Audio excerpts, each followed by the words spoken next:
Happy Thanksgiving. I have made some pumpkin in another video. It's really nice and fresh and ready to do whatever with. Some of it I'm going to keep for some sweets. But some of it I'm going to hold, it's about 2 tablespoons. I'm going to hold for some dressing that I'm going to make. I have this 1 clamshell worth of salad that I've chopped up. It's a pea shoot blend, so you have to chop it a bit because pea shoots are quite long, so that doesn't really work in a salad. Life is hard enough without all that. So then I'm going to cut up about half of a medium cabbage here. I'm using a green cabbage. You could use a red one if you want to. That would be fun, especially for Christmas time. I like to do my cabbage real thin. What I do is I get about half of it going, half the cabbage chopped up, and then I go back and crosswise chop it or give it 2 good cuts because I want it to be no more than 2 inches across. I usually cut it if there's a big grain, if there's a big bone to it. I usually cut along that bone because otherwise you get that little bit of bone in lots of different pieces. I didn't do that today because I wasn't thinking I was talking to you, but I like it to be about 1.5 inches piece. 2 inches is okay, but if you cut it twice after you do all your cutting, if you come back cut it twice, then you'll end up with that. So that's good news. And any extra that you've got, you keep for another day and just dump it in. I'm just going to do a good handful here into my salad. Can't do too much because it's got to fit in the bowl, but I'll do about that much. That's about 1/3 of the half that I did. About 1/6 of a medium cabbage there. And it's real nice to mix up cabbage with other kind of heavy greens, heavy flavored greens, because they cut each other. For a long time, I actually do like just plain cabbage salads now with cool herbs and dressing in it. But back when I didn't, what I found was I don't like kale by itself at all. And I didn't like cabbage at all by itself. But when I put them together, they would cut each other and they complemented each other really, really nicely. So you have that option. And the cabbage is a little sweet. The kale is not, unless you're eating it up north. It has to have some good frost snaps to it in order to develop its sugar. Broccoli is the same way. And that's why we mostly don't have sweet kale, because 96% of what we get at the grocery store in terms of produce comes from California and not Northern California. And there are just not a lot of cold snaps in California, even if you go up north. So while I'm at this, I'm going to go ahead and cut up the rest of this cabbage. And again, this is going to easily fill up this big 1/2 gallon container and then some. And that is the beauty of cabbage. Because you can eat this for a while. I'm going to cut it down through most of the core. Those go in there. They're the fun little square bits. And again, you're going to look for that rib. I'm going through the rib here right now. And that way, I'll just have a few pieces with rib in them instead of like a zillion of them with a little bit of rib in them, which is incredibly annoying. So, and if you get the rib piece like this, that's still a big piece in it. You can cut it in half if you want. I don't have real good dexterity today, so I'm going to be a little careful about how far I go with that. But so part of living with a disability is really getting honest about what you can do from day to day. And cabbage helps me do that a bit. Helps me eat healthier without compromising kind of how many footsteps I've taken or how many steps with my hands I've taken. So what I do is while I've got the cabbage out, I just kind of do it all at once. And it goes in here. It lasts much better in this glass than, say, when you make a sealed container of other types of greens. Because this is not a green, it is just more forgiving. We know that cabbage is supposed to be more forgiving, and that's part of its charm. But this really, really is. You just put it in here, and then it is ready to just pour out. You don't even have to use your hands at that point. I would love it if there was an even wider mouth jar so I could kind of stick it all in here with my hands. But this is the size there is. So this is what we use. What you don't want to do, though, is be an excellent space manager. Okay, I am an excellent space manager by heart, and I love to see how much I can get into a jar. You don't want to do that here. You want to leave them with some space so you can shake it down, but don't press them down. You're not making sauerkraut here, okay? So that's important to note. But all of this cabbage, this takes up very little space in your fridge because it's standing up, right? So it's not much footprint. And we've still got more to go. So what I'm going to do is close this. And if you want to be good about keeping your jar lids in good order, I don't always do this, but I'm thinking about it right now. I am going to wipe this off because if there's a little bit of wet, then over time it kind of rusts this out way quicker than it needs to. So I'm going to do that. Put that in the fridge in a minute. And see, we still got all this to do. This is still a good third of a cabbage right here. So again, I'm going to, you do it any way you want, but I like to do it along the rib. I found the rib and I'm going to just align to that.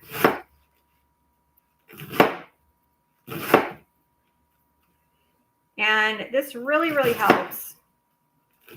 This is a pretty simple thing to do. Even if you don't have a sharp knife, you can do this. In fact, it's part of the reason I did cabbage for a while because I didn't have a sharp knife. I did recently have my knife sharpened, finally. But you can do cabbage even if you don't have a sharp knife. Again, I just did those 2 cross cuts, and then I'm ready to go. And that does well if you have limited dexterity on your fork when you're eating. It's also, if you were going to be a little more ambitious and make some fish tacos or something, it's a good size for that. Looks like I can fit a little bit more in here, so I think I'll go ahead and do that.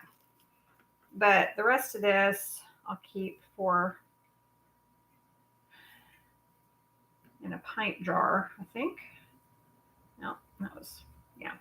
Again, I'm a little ambitious on this stuff. Not always a benefit. Okay. I'm going to put the rest in a pint jar, which is a nice size for one salad. And yet, it's not, it's not even a third of a cabbage that you're dealing with there. So if you figure cabbages cost around $3, something like that, except in the most expensive times.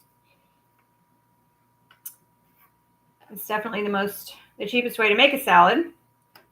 And an organic cabbage isn't going to have a bite to it. So, the broccoli bite, the cabbage bite to it that kids don't like. Organic ones don't have that flavor. Only conventional ones have that flavor. So if you're trying to get your kids to eat vegetables, good luck doing it with conventional ones. And if that sounds really elitist, what I can tell you is that even in my homeless days, I've done the math. And the math is actually, it's a well-kept secret, but it's sitting right in front of you. You look at the nutrition facts for conventional food versus organic food. And per penny that you're spending, you're getting better value for money in an organic. So that's something to keep in mind. Now, in the meantime, I am boiling down some orange juice that initially was from concentrate, and that I needed, but then I got access to go get some fresh, and so, but I'd already made it, and so it ended up, a little bit of mold formed on the jar, not inside the juice, but on the jar, and I thought, well, let me open it and boil it down. I don't have any more sugar, but I want to make some cranberry sauce to put. I was going to put it on Brussels sprouts, but then I made the Brussels sprouts too far in advance. Usually, see, that's kind of my problem as a disabled person. I can make it far in advance, or I can make it the day of, but the problem is I need it made in order to eat it, but I don't always have the energy to eat it once I've made it because I'm so tired from making it. That's why I'm going to get some help. So now what I'm going to do is, let's see, I've got my orange. I'm going to wait to eat this salad. I'm going to put the salad in the fridge. I'm going to wait to eat the salad until I can make this orange dressing. And if that sounds super fussy and ridiculous, it's just because I have nothing better to do today. It's not because it's how I usually operate. In the meantime, I will make some more rice because I do have my bird's eye cream of broccoli. They don't call it that. They call it like a cheddar broccoli bake, but it's not because they don't put cheddar cheese in it. It's more like a cream broccoli thing. So that's good if you have rice with it. It's not very good if you don't have rice with it because it's just a lot of salt and cream and, you know, all that action. So the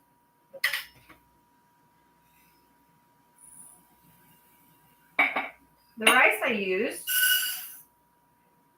is this kind. This is sweet brown rice. It's also called brown sushi rice. If you ever get brown rice in your California rolls, this is the kind of rice you're getting. A little bit of residual sugar to it, not where it tastes sweet, but where it does work really well with any kind of sweet thing you might want to make, like a rice pudding, something like that. But it also just has really good flavor, and it doesn't have sort of the oxalic thing that happens to some of us or that can kind of hurt your tummy when you're having regular brown rice. So I like it a lot. It's a little bit more expensive, but it's so good for you. It's still not much. It's about, I don't know, $2.69 or something a pound. So, you know, you could do worse. And I just always keep a little mason jar beside the stove. And that measures out, it's 1 jar of the brown rice to 2 jars of water. Cover it and give it 6 minutes to come to a boil, and then take it down to almost low setting, just shy of low, for another 30 minutes. And it's perfect rice every time. So I'm going to put these in the fridge. So you can see that for my little bitty Thanksgiving festival, I am also prepping. Oops. That is the sound of the non-alcoholic wine. And what I'll do with this is I'll heat this up and put it over the rice. And actually in these, I know it's very hard to find vegetarian frozen dinners. And here's the trick. Now this is not an organic trick, so sorry about that. But the trick is the Bird's Eye brand has, for about $5, has like little gratin bowls, and there's a broccoli one, there's a broccoli and cauliflower one, there's a plain cauliflower one that I really like because they actually put the cheddar on the top, and then it actually tastes like cheddar. And then they have a Brussels sprout one that's more like this. It's like a cream sauce thing, but you can add your kale to it, add whatever you want to it to fortify it. And yeah, they're about $5. But if you look on the back on the ingredient list and the nutrition facts list, they have like 21 grams of protein. So just as much as if you bought some chicken. And of course, it's dairy and it's not organic and, all that. But it's nice to know that on a day when you're feeling like you want something kind of hearty, but not meat, that's an option. That's just as much as is in a chicken breast. And it's actually more protein than is in most of the frozen dinners that I buy that have meat in them. They frequently have 12 to 17 to occasionally over 17, but not usually. And they're more calories and you're not getting your vegetables. So it's actually a better choice from a nutritional perspective. So just something to keep in mind. Okay, and I'm still boiling down this orange juice, which is not even as fun as it sounds, but there you go. These are some dried cranberries. I don't use these very often, but I had them they were in a Brussels sprout deli case thing that I bought. It was raw Brussels sprouts and cranberries and pecans, and it was a really nice mixture. And so that's what I was buying these for these Brussels sprouts I was trying to make that I just threw out. So I think what I'm going to do is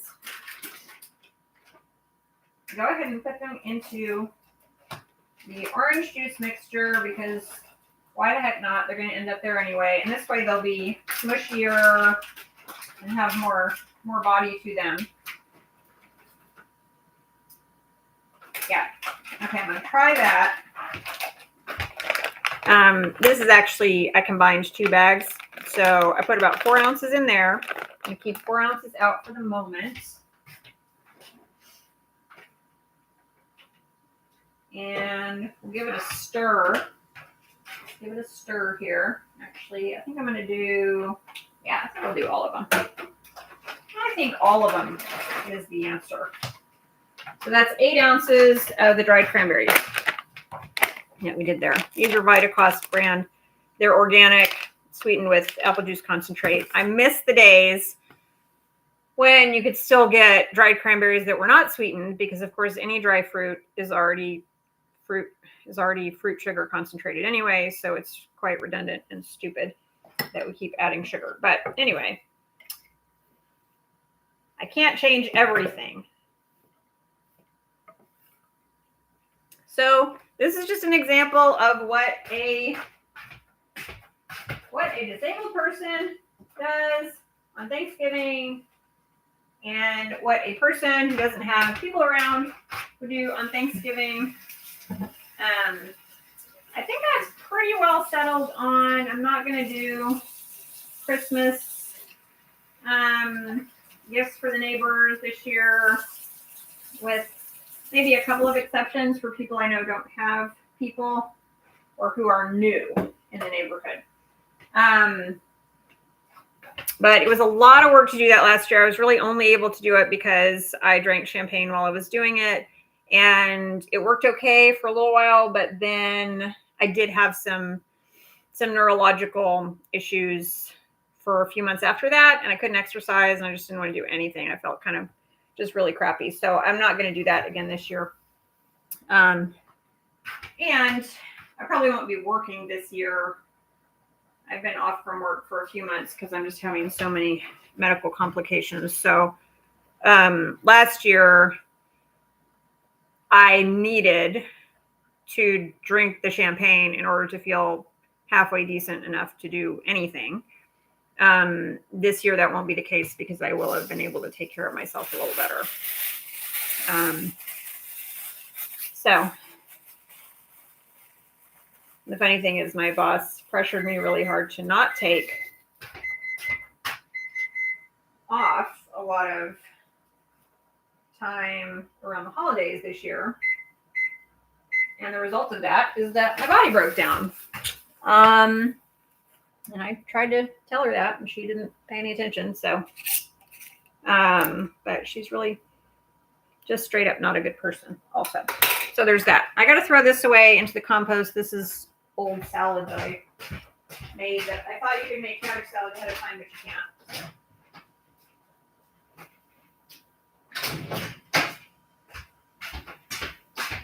Okay. Another thing that is important for disabled people is to have a place to put your extra stuff that's not hard to deal with. So I just have, what I call my compost heap. It's really just, where I dump stuff off the back porch.